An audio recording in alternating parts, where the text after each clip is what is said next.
달러 패권, 머스크, 트럼프가 설계하는 비트코인의 미래 저자 김창익입니다. 그 결정적인 조력자 중에 한 명은 테슬라 대표인 일론 머스크고요. 도널드 트럼프 유력 대선 후보가 또 결정적인 조력자가 될 수 있다고 생각합니다. 그 이유는 트럼프가 만들어 놓은 아젠다, 정책 공약집이라고 할 수 있는데요. 아젠다 47이라고 트럼프가 직접 쓴 글과 동영상을 아젠다 47이라는 홈페이지에 올리고 있습니다. 이 홈페이지에 보면 트럼프가 대통령 선거에서 재선이 될 경우에 행정부에 들어가서 백악관에서 첫날 무엇을 할지부터 시작해서 4년간 펼칠 정책들을 쭉 나열해 놨는데요. 이 정책 공약집에서 트럼프가 적대감을 표현하고 4년 동안 반드시 물리치고 때려 부셔야 될 세력 7가지를 명시를 해놨습니다. 첫머리에 글로벌리스트와 전쟁광을 몰아내겠다라고 천명을 해놓았습니다. 일단 글로벌리스트는 세계화주의자고요. 세계화주의자는 월가 금융세력과 그 금융세력들이 만들어 놓은 시스템들을 말합니다. 두 번째는 와몽거스라고 하는데요. 전쟁광들을 의미합니다. 칼라일이나 이런 군산복합체들을 얘기하고요. 이것도 결국은 금융세력이 뒤에서 지원을 해주고 있는 군산복합 투자자들을 말합니다. 세 번째는 딥스테이트인데요. 딥스테이트는 간단히 얘기해서 그림자 정부를 말하는 것이고요. 의회 국회의원들과 그리고 백악관 그리고 행정부에 있는 관료들 중에 금융 세력들의 지원을 받아서 그들의 유리한 정책들을 만드는 사람들을 말합니다. 네 번째는 소로스 지방검사들이라고 써놓았습니다. 소로스 지방검사들은 사법부의 딥스테이트라고 생각하시면 됩니다.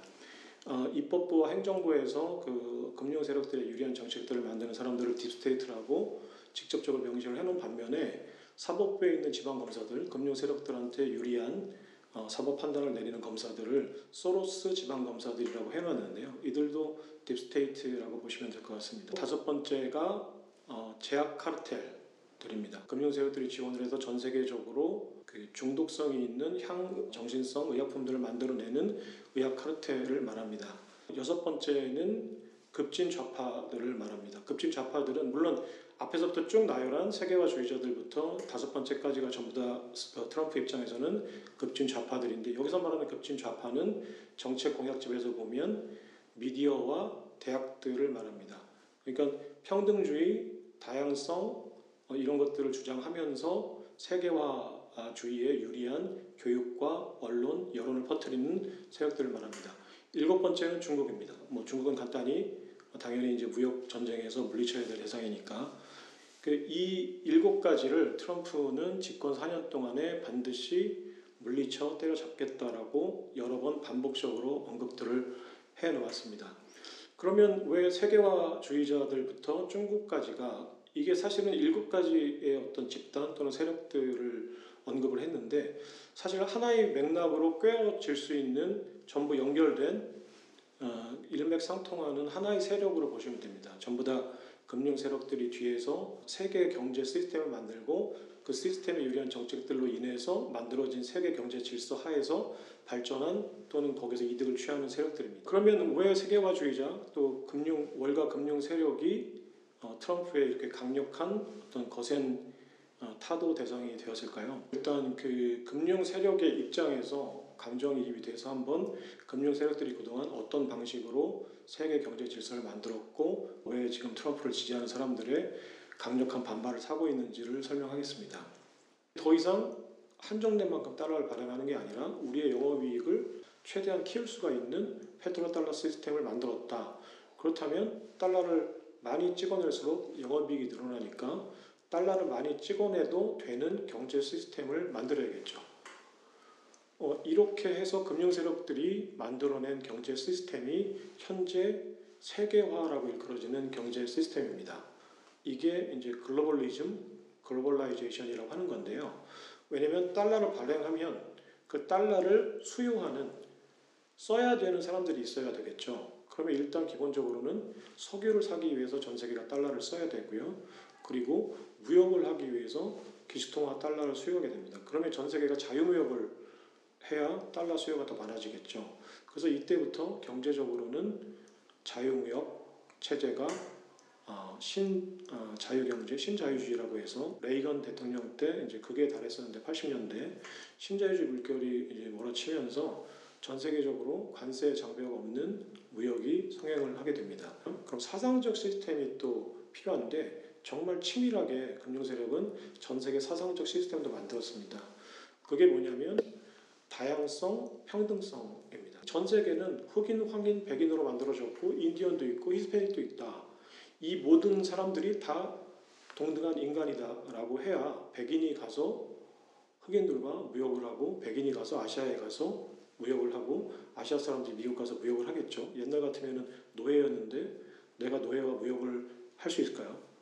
그러니까 전 세계가 다 평등하다, 인종은 다 다양하다, 평등하다 이런 평등주의 또는 다양성 이런 것들이 받아들여져야 전 세계가 세계화되고 글로벌화되는 거겠죠. 그래서 경제적으로는 자유무역, 사상적으로는 평등주의, 다양성, 급진 좌파들이라고 트럼프가 표현하는 그들이 주장하는 어떤 이 이데올로기가 전 세계에 퍼뜨려진 것입니다. 또 금융 세력들이 만들어놓은 미국의 정치 시스템이 있는데요. 일단 전 세계가 달러를 쓰도록 하려면 마중물이 필요하거든요.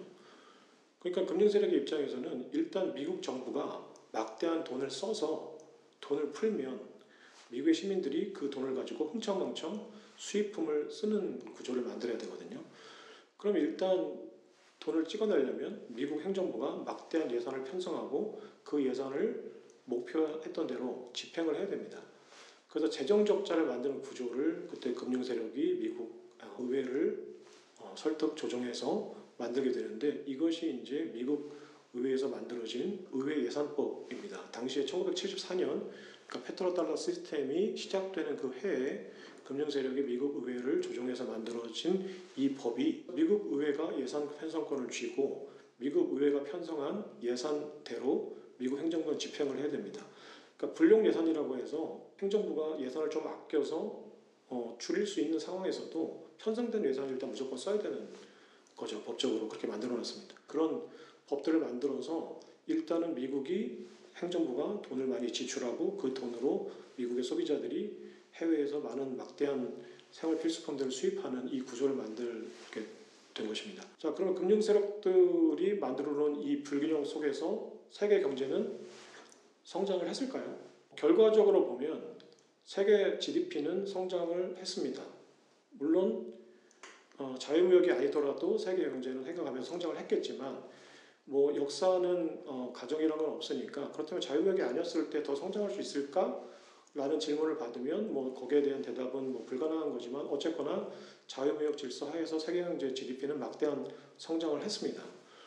그런데 여기 한 가지 문제가 있습니다. 세계 경제는 막대한 성장을 했는데 이 성장의 과실을 전 세계 국민들이 골고루 나눠 먹는 게 아니라 20%의 부자들이 독차지하고 80%는 상대적으로 빈곤한 상황이 된 것입니다.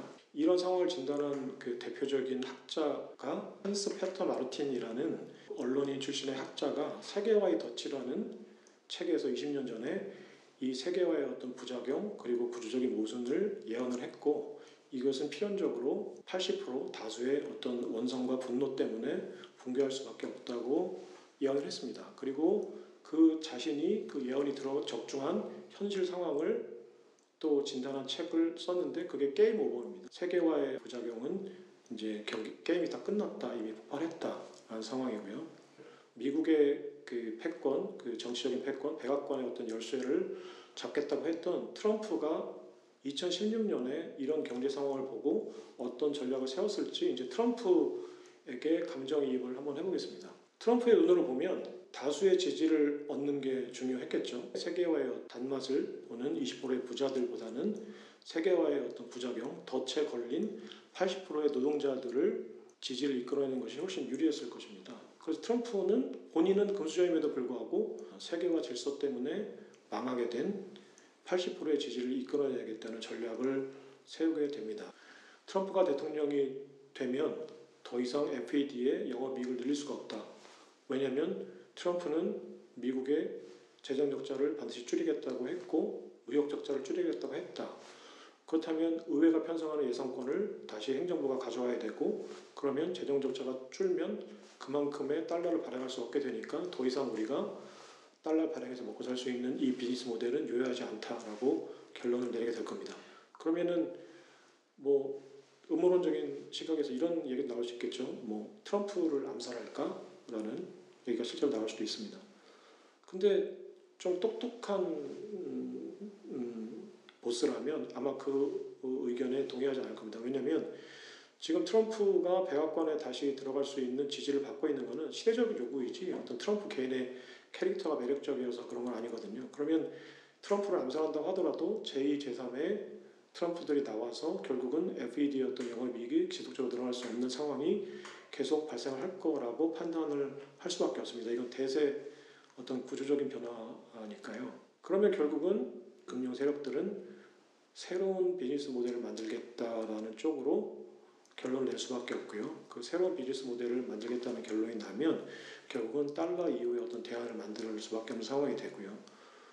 이런 분위기가 무르익고 있는 가운데 2020년 시티뱅크, JP모건 또는 모건스탠리, 골드만삭스에서 공통적으로 비트코인에 투자해야 된다라는 얘기가 나오고 시티뱅크는 50쪽짜리 보고서를 내서 비트코인이 3억까지 갈 거다. 당시의 돈으로 3억이었고 지금 환율로는 4억입니다. 모건스탠리는 ETF에 직접 투자를 하게 됩니다. 자, 이런 상황에서 지금 금융 세력들이 펼치고 있는 여러 가지 활동들을 이런 배경 지식을 알고 다시 한번 바라본다면 심상치 않은 지금 움직임들을 보이고 있는 겁니다. 달러가 비즈니스 모델이었던 금융 세력이 비트코인에 투자하라는 것은 포트폴리오 다변화라기보다는 이제 배를 갈아타겠다는 의미로 보는 게 더 정확할 것 같습니다. 이러고 있는 와중에 그 월가 금융 세력의 대장이라고 할 수 있는 제이미 다이먼의 JP 모건의 움직임이 가장 주목해 볼 만한데요. 제이미 다이먼은 비트코인에 대한 저격수였습니다. 비트코인 사기다라고 2017년, 18년도에 엄청나게 비트코인을 깠고요. 때렸고요. 하지만 이제 그 1년 뒤에 그걸 후회한다라고 2019년, 20년도에 들어서 그걸 후회한다라는 발언을 하면서 뒤에서는 어떤 활동들을 했었냐면 JP 모건이 1907년 경제 대공황 때 미국 정부를 대신해서 월가 증시를 구제해 준 것처럼 2008년 금융위기 때에도 그 재무부의 어떤 SOS를 받아들여서 당시에 그 파산 위기에 처했던 베어 스턴스를 헐값에 인수를 하게 됩니다. 베어 스턴스를 인수하고 리먼 브라더스는 포기하면서 리먼 브라더스가 파산 선언을 한 게 금융 위기의 신호탄이었거든요. 근데 당시에 이제 동시에 다발적으로 파산 위기에 처했던 여러 가지 기업들 중에 JP 모건이 인수한 베어 스턴스가 있는데요. 이 베어 스턴스는 전 세계에서 은 선물 거래, 은 현물 거래를 가장 많이 하고 잘하는 전문 기업이었습니다. 당시 2008년에 베어 스턴스를 JP 모건이 인수한 이후에 베어 스턴스는 은을 엄청나게 매집을 했다고 합니다. 전문가들이 있으니까 뭐 딜을 한 것으로 볼 수도 있는데 금과 은을 JP 모건이 달러의 위기 상황에서 매집을 하게 된 것을 가지고 여러 가지로 다른 해석들이 나오기도 하는 상황이고요. 그러면서 동시에 JP모건은 JPM 코인을 발행을 해서 금융사 간의 B2B 거래에는 이 코인을 가지고 결제를 하는 상황이 됐습니다. 그리고 우리가 알고 있는 알트코인 중에 아발란체는 JP모건이 만든 알트코인이고요. 그러니까 블록체인 기술을 이용해서 여러 가지 테스트를 할 수 있다고 볼 수도 있고 또 이미 큰 그림을 그려놓고 차곡차곡 준비를 하고 있다고 볼 수도 있는 상황이죠. 또 최근 월가에서 주목하고 있는 금융사 중에 하나가 블랙록인데요. 블랙록은 세계에서 ETF 거래를 가장 많이 하고 그 거래량만 약 10조 달러 정도에 달하는 업체입니다. 그러니까 우리나라 1년 예산이 대략 0.5조 달러니까 10조 달러면은 우리나라 20년 정도 예산을 운용하는 자산운용사니까요. 우리 정부보다 더 많은 유동성 조달 능력이 있는 회사입니다. 여기서 ETF 승인을 신청하면서 이제 월가가 비트코인에 주목을 하기 시작했고요. 최근에 이제 RWA라고 해서 리얼 월드 에셋이라고 해서 그 현실 세계에 있는 모든 자산을 토큰화하겠다라는 발표를 JP모건과 거의 동시에 합니다. JP모건의 제이미 다이먼 회장과 블랙록의 레리 핑크 CEO가 상당히 활발한 교류를 하고 있다고 보여지는데요. 제이미 다이먼 회장은 금융 세력의 미국 대리 창구 역할을 하고 있는 JP모건의 회장이고 블랙록의 레리 핑크 회장은 잘 알려진 대로 유대인입니다. 전 세계에서 가장 큰 은행인 JP 모건과 전 세계에서 가장 큰 자산운용사인 블랙록이 동시에 자산을 토큰화하겠다라고 나섰으니까요. 자산을 토큰화하겠다는 얘기는 무슨 얘기냐면 오프라인 세계에 있는 모든 자산들, 부동산, 주식, 채권들을 다 토큰화해서 분할해서 판매하겠다는 얘기인데요. 그렇게 되면 소액 거래도 가능해지고 또는 등기나 여러 가지 수수료 또는 거래 시간, 거래 비용들이 획기적으로 줄어들게 되겠죠. 그럼 이때 토큰화된 자산을 거래할 때는 당연히 블록체인상에서 어떤 네트워크 화폐들이 필요하게 되고 그때 필요한 네트워크 화폐를 만들어서 공급하겠다라는 게 지금 금융 세력들의 큰 그림으로 볼 수 있습니다. 토큰화된 자산 자체가 목적이 아니라 그 토큰화된 자산들을 거래하는 화폐의 어떤 패권을 만들겠다라는 것이죠. 그럼 이렇게 되면 화폐를 만들겠다는 의미는 중앙정부의 역할을 하겠다는 것이고 이미 미국은 그렇게 하고 있는데 또 한 가지 달라지는 게 있습니다. 지금 우리나라 부동산은 등기소에 다 정부에 등기가 되어 있죠. 그러니까 정부가 인증해주지 않으면 이 소유권을 이전할 수가 없습니다. 근데 이 등기소의 역할을 이제는 블랙록과 JP모건이 하겠다는 거죠. 토큰화된 자산의 어떤 인증을 민간 금융사들이 한다는 얘기는 이제는 등기소의 역할을 중앙정부가 하는 자산 소유권 이전의 어떤 인증 역할을 은행들이 하겠다라는 것이거든요. 지금 아주 이런 크고 작은 여러 가지 계획들이 나오고 있는데 이거는 이제 가랑비에 옷 젖듯이 이 모든 계획들이 실현이 되고 나서 보면은 각국의 중앙정부 입장에서 보면 돌이킬 수 없는 상황이 되는 겁니다. 화폐의 어떤 발행권도 민간은행이 갖는 거고 동시에 정부가 했었던 여러 가지 인증 등기 사업들 이 모든 것들을 다 민간 은행들이 가져가는 것이죠. 그러면 사실은 중앙정부의 역할은 지금보다 상당히 축소될 수밖에 없는데 그럼에도 불구하고 그러면 미국 정부가 이걸 가만둘까? 이런 어떤 믿음 또는 그 미국 정부에 대한 두려움 이런 것들 때문에 많은 사람들이 미국이 민간 금융사들이 화폐 패권 그리고 중앙정부의 어떤 그런 등기 어떤 역할을 하는 것을 막을 거라고 생각하지만 끓는 물에 개구리가 들어가듯이 사실 서서히 진행되는 것이기 때문에 어느 상황이 되면 이제 돌이킬 수 없는 상황이 되는 거예요. 그럼 이제 대세는 기울었고 세계 경제 질서는 이렇게 바뀌게 되는 것입니다. 그래서 트럼프가 얘기했던 아젠다 47이 실현된다는 얘기는 미국에 있는 월가의 금융사들 이제 뒤에서는 이제 그것들을 배후 조종하고 있는 전 세계 금융 패권인 로차일드 이런 금융 세력들이 이제는 달러를 벗어난 새로운 수익 모델을 반드시 찾아야 된다라고 하는 상황이 되는 겁니다. 이런 상황을 종합해 봐도 금융 세력의 입장에서 트럼프는 위험한 인물입니다. 그러면 트럼프가 말하는 달러 패권이라는 게 도대체 뭘까요? 이거는 금융 세력들이 현재 누리고자 하는 달러 패권과는 좀 이분화해서 양분해서 생각을 해볼 필요가 있는 것 같습니다. 지금 현재 금융 세력들이 가지고 있는 달러 패권이라는 것은 아까 얘기했듯이 어떤 글로벌라이제이션, 세계화를 통해서 지속적으로 화폐를 발행하는 어떤 화폐 발행권에 대한 이익을 말하는 것이고요. 트럼프가 말하는 달러 패권은 기독교 미국 중산층 노동자들이 다시 잘 살게 돼서 미국의 어떤 경제력, 재정 적자와 무역 적자를 수반하지 않는 미국의 어떤 패권, 경제적인 패권, 군사적인 패권, 그리고 정치적인 패권, 전 세계 리더십으로서의 어떤 패권, 이 패권들이 더 공고해졌을 때 건전성을 확보한 우리가 흔히 얘기하는 어떤 기축 통화로서의 건전성을 확보한 그 패권을 말하고 있는 것 같습니다. 그러면 트럼프가 백악관으로 다시 들어가는 순간 JP모건의 제이미 다이먼 회장과 블랙록의 레리 핑크 회장은 월가 JP모건 사무실에 모여서 긴급 회의를 하게 될 것입니다. 그것은 금융세력 입장에서 보면 워룸입니다.